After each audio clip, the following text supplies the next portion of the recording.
Hey everybody. So before spring break, we talked about solving rational functions for their solutions. So we're moving into graphing these rational functions and also taking a look at their characteristics.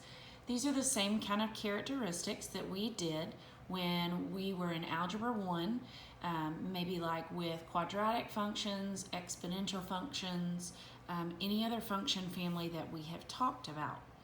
Things like domain and range, x-intercepts and y-intercepts, the end behavior and the extrema, which is like your maximums and your minimums. Now those are the typical characteristics that we use, but if you'll notice here on your paper that you've got two new ones. You've got vertical asymptote and horizontal asymptote, okay? So the first thing that I want to do, I want to teach you how to find the vertical asymptotes. So this is going to be where I start. That's going to be the very first thing that I do, okay? Just after years of doing this, I have just found that if I start here, everything else just makes so much more sense. So the first thing that I want to put over here, right underneath the term vertical asymptotes, I'm going to write x equals a number, okay? So x equals, the asymptote is actually a line, and we're going to talk about that and write a definition in just a minute, but it's always going to have x equals, okay? So we're going to have to write an equation to find that. So what we're going to do in order to find this, we are going to set the denominator, which is the bottom of the fraction,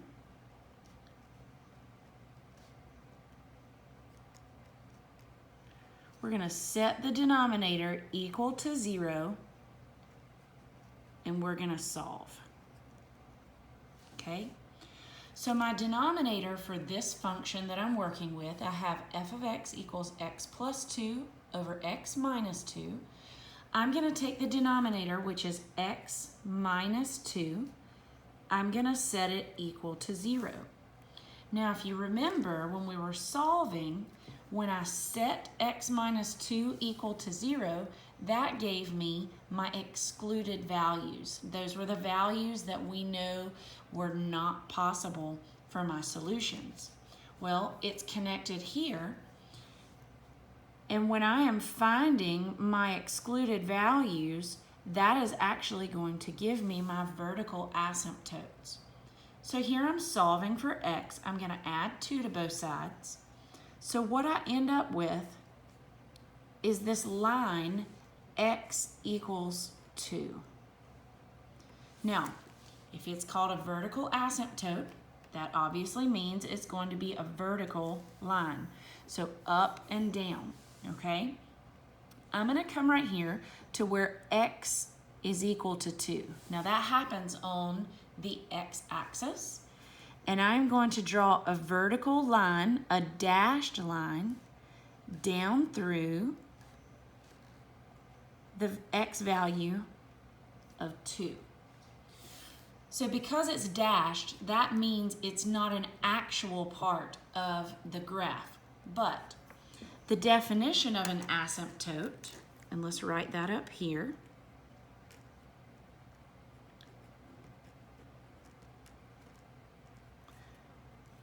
The definition is a line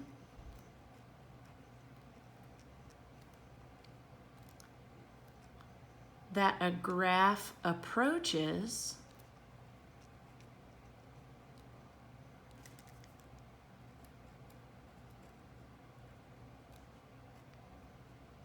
but it never touches. It never touches it, it never crosses it, okay? A line that a graph approaches, but it never touches. So whatever my function is gonna look like, it might get very, very close to this line, but it's never actually going to hit it, okay? So that's the definition of an asymptote. So right here, I found that my vertical asymptote was the line x equals 2. Okay? Now, the second thing that I like to do, I like to go ahead and I like to find my horizontal asymptote. So I'm going to put a number 2 out here to the side. That way I know that's the second thing that I'm going to do. Now, vertical lines have the equation x equals some number, okay? But horizontal lines actually have the equation y equals some number, okay? Y equals a number. Now that will change based on the function. In order to find this, what we're going to do, we are going to compare the biggest exponent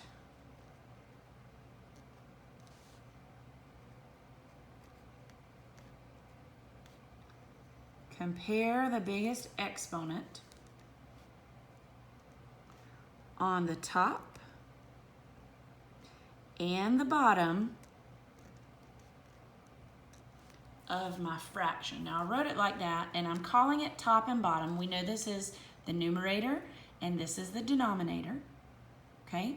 But I want to go and I want to look at the highest exponent of my numerator and the highest exponent of my denominator, okay?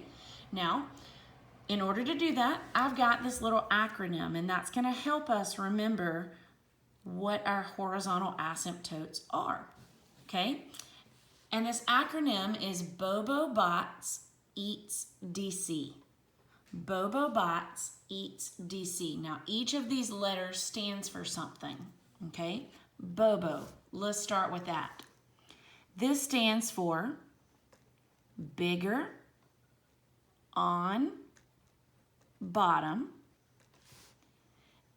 And then this last O is actually the number 0. Now sometimes I like to put a slash through my 0 just so it stands out and it's different from an O, okay? So what this means, bigger on bottom 0. This actually means the equation y equals 0, okay? And that equation happens to be the equation for my x-axis. That's the horizontal line up here on my coordinate plane, okay? All right, if my exponent is bigger on bottom, it will be y equals 0. But if my exponent is bigger on the top, and I'm going to put this out to the side, by 1 degree. So that would mean something like x cubed over x squared, or x squared over x. If it is bigger on the top by 1 degree, I will have what I would call a slant asymptote. Now that's just a line that has a slope that either rises or falls at some kind of rate, okay? All right. The last one, eats DC. If my exponents are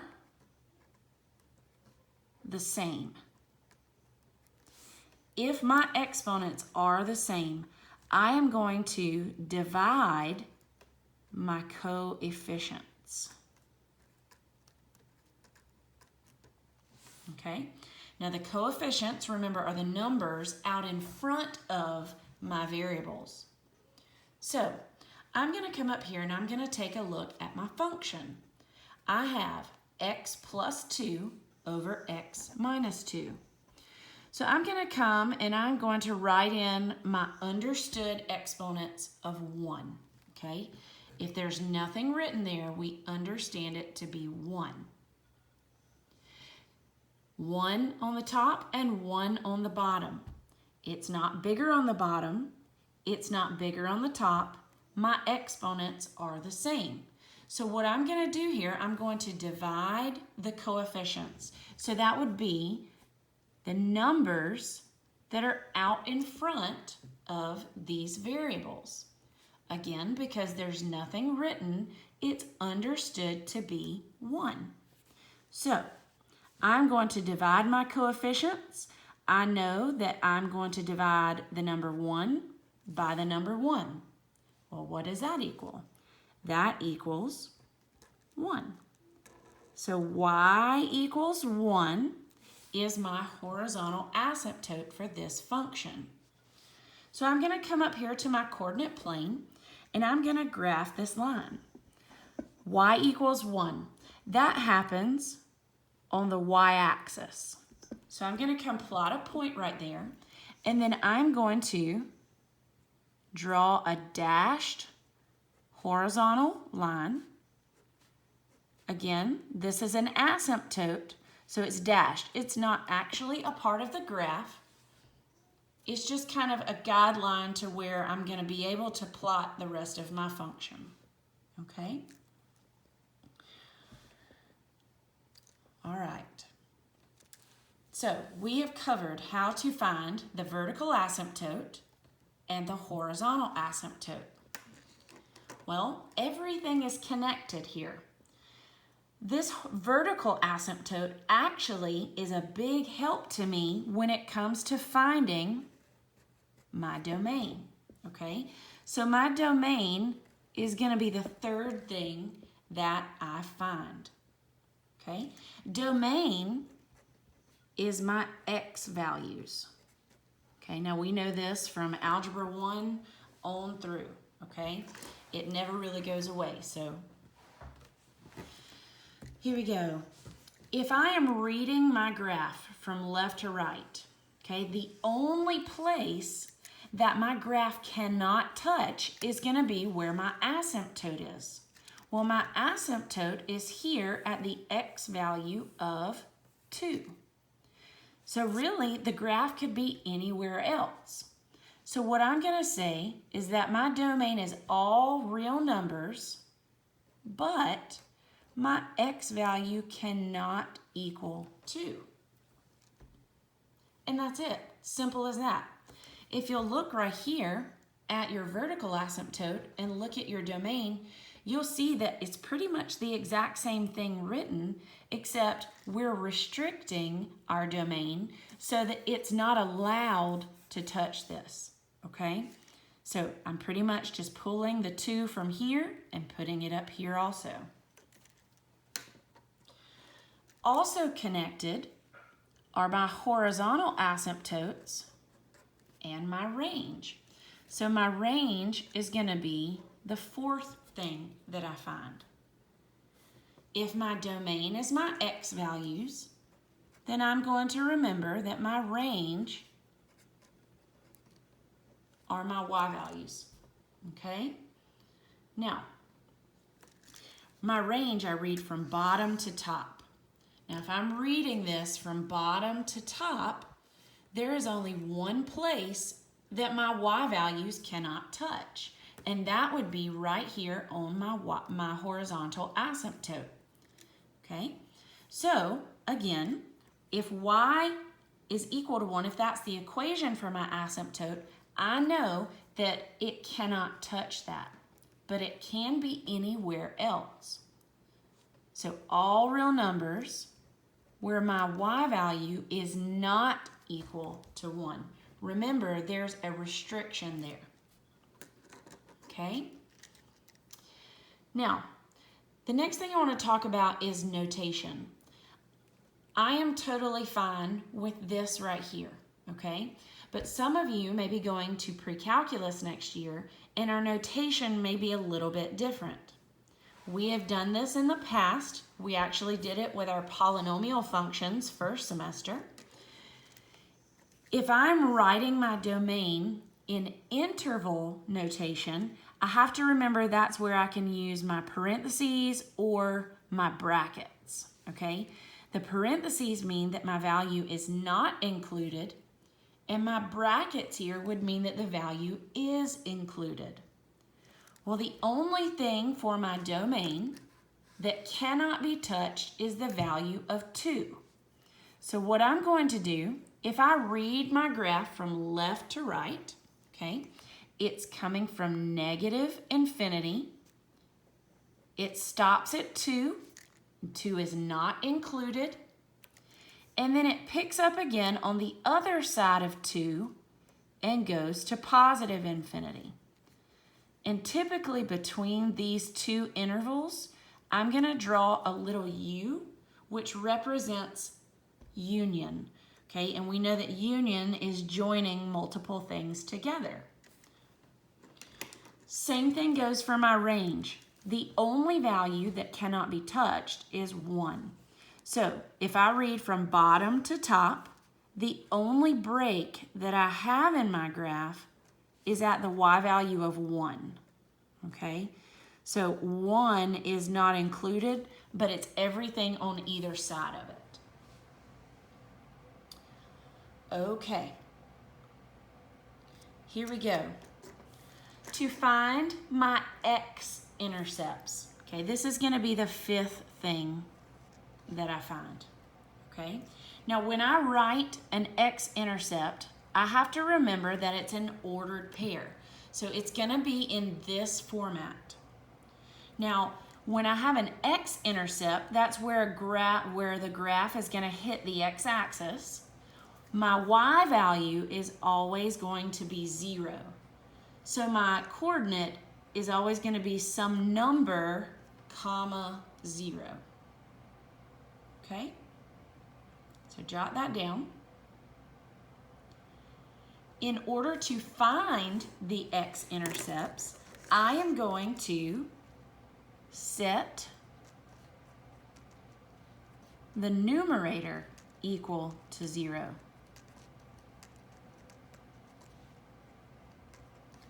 And solve.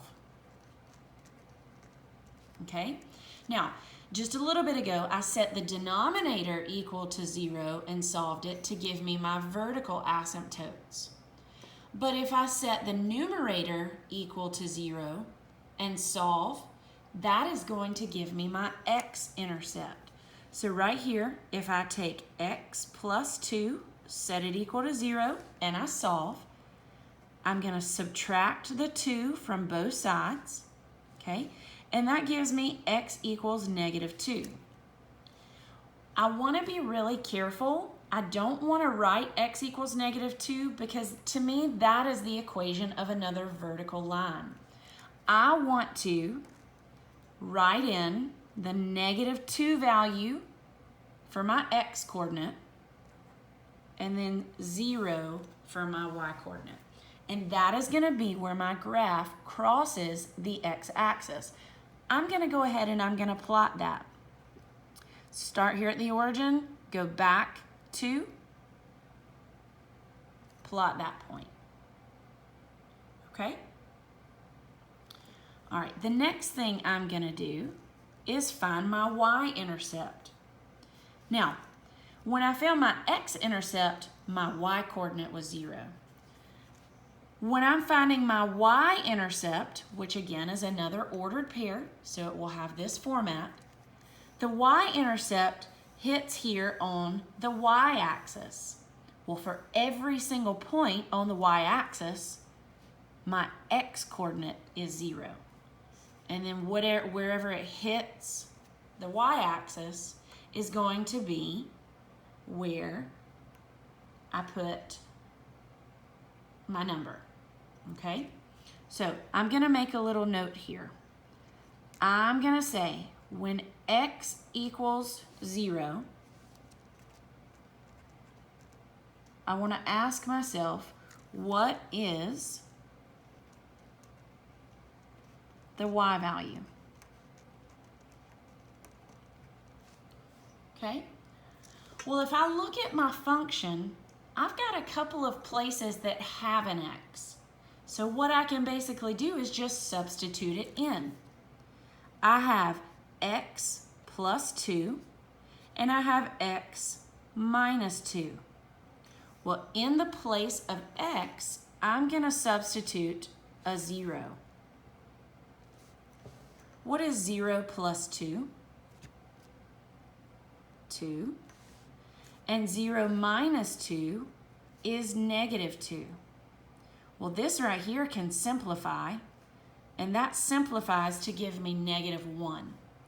So my ordered pair for my y-intercept is 0, negative 1.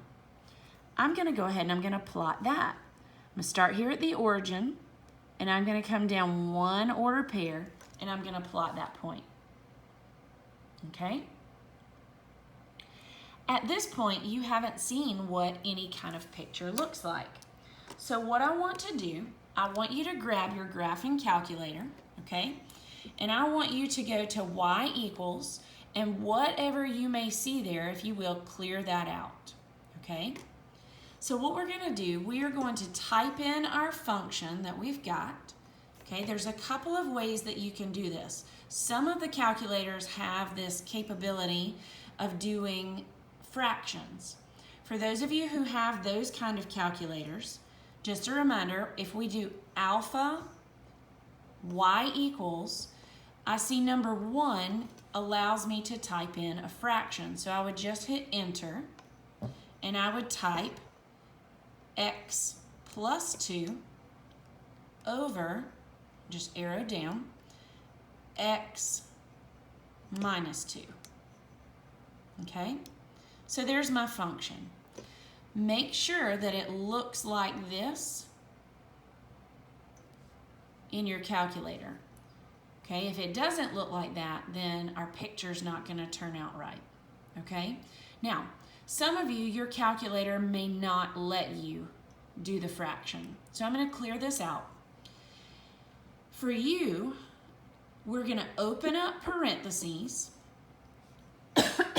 We're going to do x plus 2 in parentheses, and I'm going to close it. And then I'm going to divide it by the denominator. Open up your parentheses again, do x minus 2, close your parentheses. And that right there is going to give us the exact same thing as if I had put it in fraction format. Okay? So what I'm going to do, I'm going to hit the graph button so that I can come see a picture. Okay? And I see that my graph is doing something kind of funny. It's like it's got 2 loops. Okay? This is pretty typical of a rational function. So what I'm going to do, I don't want to have to do a whole bunch of work. So I'm going to let the calculator do it for me. I'm going to go into my table. If you'll notice, that's written right here above graph in blue. So I'm going to hit second graph. Okay? Now, your calculator might not look like this. Your calculator may look something like, let's see, let me change this real quick. It may look like this, okay? And so you might have some decimals. A lot of yours, they might be fractions. I don't know. Okay, I like to have a whole bunch of little points and little decimals just so it's easier for me to plot some points and get the shape of my graph. So if I hit second and then window, right above it, it says table set. This number that's right here, that number does not matter. That's just where your table is starting. If I arrow down and I see this triangle table, that means the change in the table. I want to change this to 0.5, okay? I want to count by halves. So I'm going to go back to my table and look at how that changed it, okay? So there we go. I've got a whole bunch of stuff going on. All right, so what I want us to do, I want us to arrow around until you get to something that says this, okay? When x is 2, it says error. Well, let's take a minute and let's look at my graph, okay? If I go to x equals 2, I want to remember that I drew a vertical asymptote there, okay? So what's going to happen is at the value of positive 2, I almost said negative, so I'm going to make that a plus sign. It gave me an error, Okay, it says error in the calculator, but what I really know is that there is a vertical asymptote there. So I'm going to write in the letters VA. Okay, now I'm going to look right here at my table, and I'm just going to fill in some other values around it that give me some pretty numbers. Okay, so right above this 2, I have 1.5, and it gives me an output of -7. So I'm going to come here to my table, and I'm going to do 1.5 and write down -7. Right beside it, I have 1, -3. I don't really want to write that ugly decimal right there if I don't have to. I see that I have 0, -1. And just for kicks, I'm going to go up to the next one that has a pretty input-output, and I'm going to write down -2, 0. Okay, I'm going to put that right up here above my table just because I ran out of room. All right, so far I have -2, 0, 0, -1, 1, -3, and then I had one that had a decimal for an x value. All right, so I'm going to go to the other side of my asymptote, and I'm going to write down some of these pretty ordered pairs. So I have 2.5, 9. I have, let's see, 3, 5. I have 4, 3. And then just to fill in one more, I have the ordered pair 6, 2. Now, every single one of these can be found in our table, okay? So I'm not just pulling those numbers out of anywhere. I'm getting them from my table, which came from what I had for my function, okay? So I'm going to go back to my graph. I'm going to let it graph it again for me. And I'm going to come and just make sure that when I plot these points, that it gives me this basic shape, okay? I'm looking for the 2 loops. I had already plotted my x-intercept of -2, 0. That's already done. And I also had already plotted 0, -1, okay? Next, I'm going to plot 1, -3. And then I'm going to plot 1.5, so I'm going to come a little past 1, and then I'm going to come down to -7. All right, so this is good enough for me. All I'm doing here is sketching my graph. So I just want to get that curve in there. Notice it's curving and it gets closer to that asymptote, but it's never really going to actually touch it. All right, next I'm going to come over here and I'm going to plot 2.5, 9. So I'm going to come up here and plot this point. 3, 5, 4, 3, and 6, 2. Again, I think that's pretty good. I mean, I could plot a couple more points, but I at least see the behavior of this function and I can sketch in my curve, okay? So, if you'll notice, I did not do anything with end behavior or extrema. We're going to save that for another day. It's really important that we get the hang of just these characteristics for right now. So, if you will, flip your paper over to the back. I want to take a minute and I want to look at some more of these functions, okay?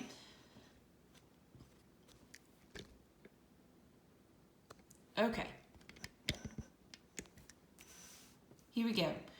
First thing I'm going to do, okay, I am going to start with my, remember, I'm going to do my vertical asymptote, and then I'm going to do my horizontal asymptote just to get some things going on my coordinate plane. All right, here we go. Vertical asymptote, I set the denominator equal to 0. So my denominator here is x plus 4.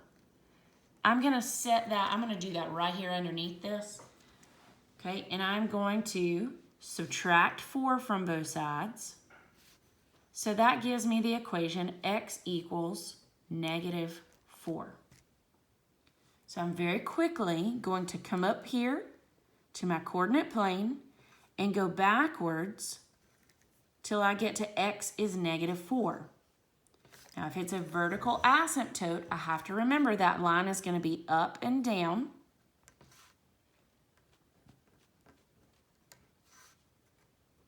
And I'm going to plot my asymptote. Okay.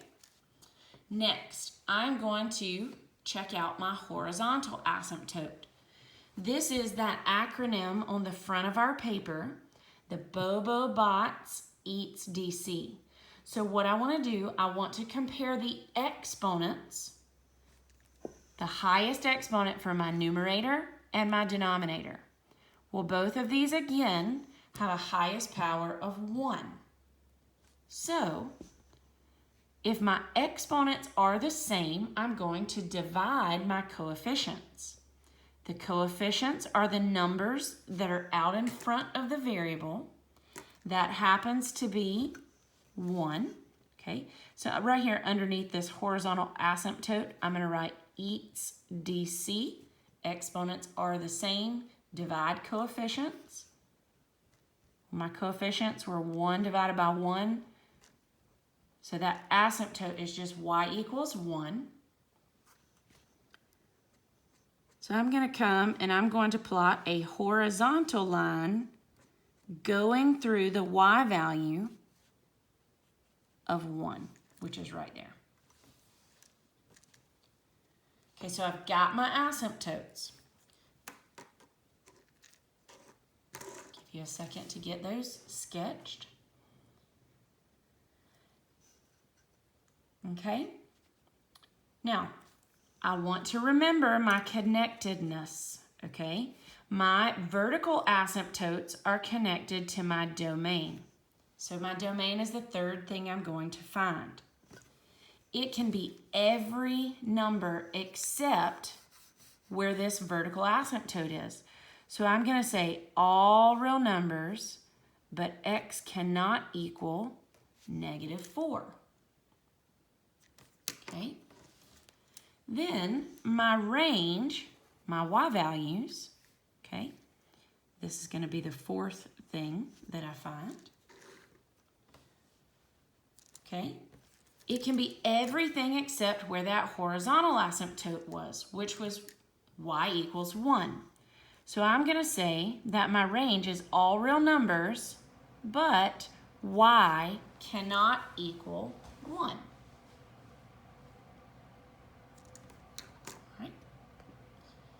Next, we're going to go ahead and we're going to find our x-intercepts. Now, if you remember, our x-intercepts can be found by setting the numerator equal to 0. So right here, I'm going to put x minus 2 equals 0. In order to solve for x, I'm going to add 2 to both sides. I do not want to write x equals 2 because that would be the equation of a line. I want to write it as an ordered pair. Okay? X is 2 and y would be 0. So I'm going to go ahead and I'm going to come plot that. That's 2 to the right of the origin. So there you go. Then the y-intercept. The y-intercept, I can take 0 and plug it into my function. So 0 minus 2 divided by 0 plus 4. Okay, this gives me -2 in the numerator, 4 in the denominator. Well, what does that reduce to? It reduces to the fraction -1/2. So that is my y-intercept. Okay? If I come plot that, it's going to be about somewhere in here. All right, so here comes my calculator. I'm going to go to y equals, and I'm going to clear out my function that I was just working with. And I'm going to type in this function right here, okay? Now, again, just a reminder for those of you who have the fraction capability, alpha y equals, and we're going to choose number 1, okay? You have x minus 2 over x plus 4. And there's your function. Okay? I'm going to hit graph. And to me, that's looking pretty good, but I feel like my asymptotes are in about the right spot. Okay? I'm seeing that it's not crossing right here or right here, so I think I'm good. Okay? I'm going to go to my table, so second graph. And what I want to do, I want to find my vertical asymptote here. Well, my vertical asymptote was at -4. That's kind of where I'm basing all the points that I'm plotting around. Now, if you notice again, when x is -4, it says error in my calculator, okay? Now, this is gonna be basically where things are centered. So I'm going to put the -4 right here in the middle, and I'm going to write VA. Okay? Then I'm going to look at my graphing calculator, and I'm going to write down some points that have pretty inputs, outputs. Now pretty, I'm okay with a 0.5, okay? What I really want is to try and get some of these pretty whole numbers for my y values. So I'm just going to copy this down. All right, so right above this, I have -4.5, 13, -5, 7, -5.5 gave me a pretty output of 5, and then I'm going to go ahead and I'm going to write one more, -6 and 4, okay? Then on the other side of my asymptote, I'm going to arrow down a little bit so I can see some more, okay? I have -3.5, -11, -3, -5, -2.5, -3, I have -2, -2, and I've got some others that will be easy to plot also, like this -1, -1, okay? And there's my y-intercept. Keep going. And there's my x-intercept. Now I've already plotted those points, so I'm okay not writing them down. All right, here we go. Plotting these points. -5.5, here between -5 and -6, up to 5. Just gonna plot a little point. -5, 7. And -4.5, 13. That's gonna be up here off the grid just a little bit. Now that's not giving me much, okay? I don't have much to go off of. So what I'm actually gonna do, I'm gonna come back up here in my calculator. And I wanna see if I can find some more points. All right, I've got, oops, I forgot, -6, 4.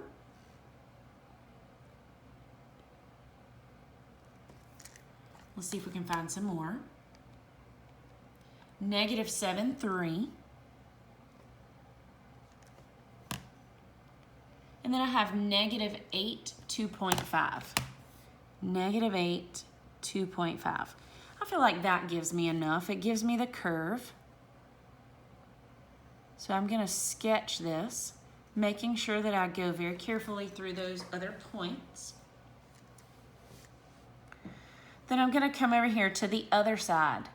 -3.5, -11, so about 1 unit below. Then I have -3, -5, -2.5, -3, -2, -2. I also had -1, -1. And again, I feel like that gives me a pretty good estimation of where that's going to go. Okay. All right, let's look at this next one. Okay, I've got a new function, so we're starting over. I'm going to find my vertical asymptote first. I'm going to set the denominator equal to 0. I know that if I add 1, that will move the -1 away. So x equals 1. I am going to come and graph that going down through +1. Okay? Then I'm going to go to my horizontal asymptote. This is that acronym, Bobo Bots eats DC. Okay? I'm looking at my exponents. Again, my exponents are both 1. So my exponents are the same, and so I'm going to divide my coefficients. Well, here I have a coefficient of 4 over 1. So y equals 4 divided by 1. 4 divided by 1 is just 4. So y equals 4. Well, y equals 4 over here on the y-axis. So I'm going to plot that point, and then I'm going to draw my horizontal line through that y-axis. Okay? All right. Connectedness. The vertical asymptote connects to the domain. It can be anything but 1. So I'm going to say that this is all real numbers, but x cannot equal 1.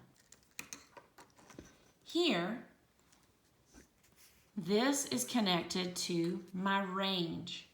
It can be all numbers except 4. Okay? I am going to now set my numerator, which is 4x minus 3 equal to 0. And I'm going to solve for x. Well, in order to do this, I would add 3 to both sides, and then I would divide by this 4. So 3 divided by 4, you can write this as the ordered pair 3/4, 0. We also know that 3/4 is equal to 0.75. So either way, it's fine. Okay? All right. Then the last characteristic is the y-intercept. This is when my x value is 0. So I'm going to plug in x, or plug in 0, anywhere I see an x. So 4 times 0 minus 3 over 0 minus 1. Okay? Well, what is 4 times 0? It is 0. So that just goes away. And I've got -3 left on the top. And 0 minus 1 is -1. And then -3 divided by -1 is 3. So my ordered pair for the y-intercept is 0, 3. Okay? What I would like for you to do, I would like for you to take a minute. I want you to practice plugging this function into your calculator. Fill in some tables, or fill in the table right here. We know that when x is 1, that's going to be my vertical asymptote. Okay, I always like to stick this in the middle just because everything is happening around it. Okay, So your job is to complete this graph and then to do this very last problem on your own. If you do not finish in class, it is your homework, okay? There you go. Have a good day. Bye-bye.